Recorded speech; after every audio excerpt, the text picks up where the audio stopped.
کسی بھی چیز کو لانچ کرنے والا اس سے زیادہ اس چیز کے بارے میں کوئی نہیں جانتا کہ اس نے کب تک، کہاں تک اور کیسے چلنا ہے، اور اس کا معیاری طریقہ کیا ہے اور کس کس طریقے سے اس کو چلایا جائے تو یہ کرامت ثابت ہوگی۔ یہ جو بلند و بالا آسمان ہے، اس پہ شمس و قمر کا نظام ہے، اور یہ بچھی ہوئی زمین، اس پہ بہتے ہوئے دریا، جھومتے ہوئے سمندر، اور پھر ان میں رہتے ہوئے جانور، لہراتے ہوئے جنگلات، اور یہ سانس لیتے ہم انسان، یہ جو سارا نظام ہستی ہے، اس کی بھی تخلیق ایک بہت بڑی ذات نے کی ہے، اور وہ ذات سب سے بہتر جانتی ہے کہ یہ کائنات کب تک چلے گی اور کیسے چلے گی، اس کی حقیقت کیا ہے۔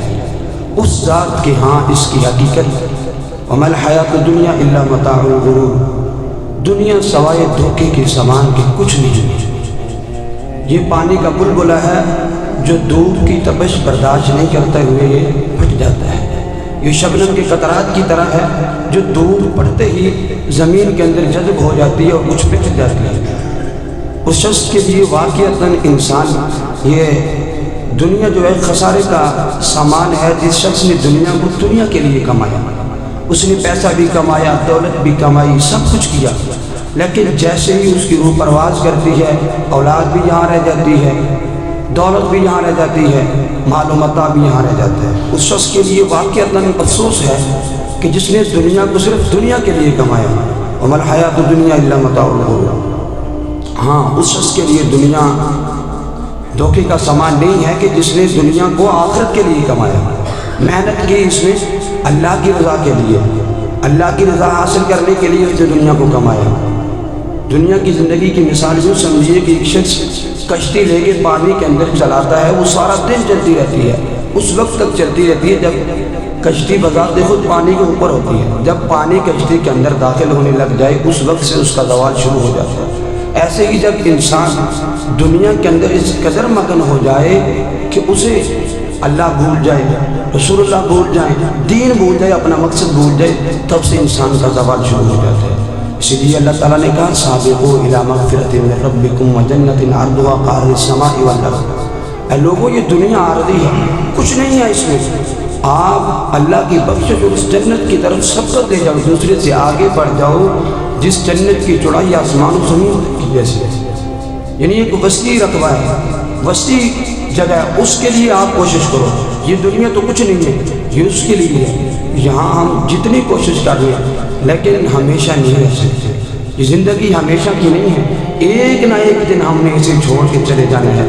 یہ ساری دنیا کا نظام، یہ جو کچھ ہمارے پاس ہے، مال و دولت ہے، پیسہ ہے، گاڑیاں ہیں، بینک بیلنس ہے، سب کچھ ہے، یہ سارا میری اور آپ کی سانسوں کے ساتھ چل رہا ہے۔ یہ جو ہم سانسیں لے رہے ہیں، یہ سارا کچھ اسی کے ساتھ ہے۔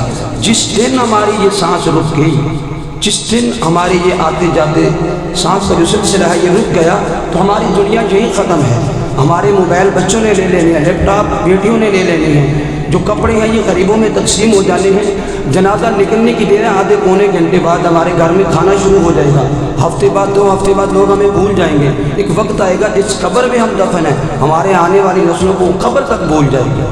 یہ سارا سلسلہ دوستو صرف سانس کا ہے۔ ایک شاعر نے بڑا کمال نقشہ کھینچا ہے، وہ کہتا ہے کہ زندگی کی ہیں 2 جہاں، ایک یہ جہاں، ایک وہ جہاں، ان دونوں کے درمیان فاصلہ ہے فقط ایک سانس کا، چل رہا ہے تو یہ جہاں، رک گیا تو وہ جہاں۔ اور ایک سرائکی کے شاعر نے بڑی کمال بات کی ہے، کہتا ہے ہر بشر باب آدم دی اولادے، گل امیراں فقیراں دی چھیڑی نہ کر، ہر کسی نے کھا کے سو جانا ہے، گل مسافرات مقیماں دی چھیڑی نہ کر، تیریاں کندھاں سائیں حویلی دیاں سونے دیاں ہیں، اتھے ہی رہ جانیاں نے، کفن دی دعا کیتی کر، نصیب ہو ونجے بنگلے تے جگیراں اتھے ہی رہ جانیاں نے۔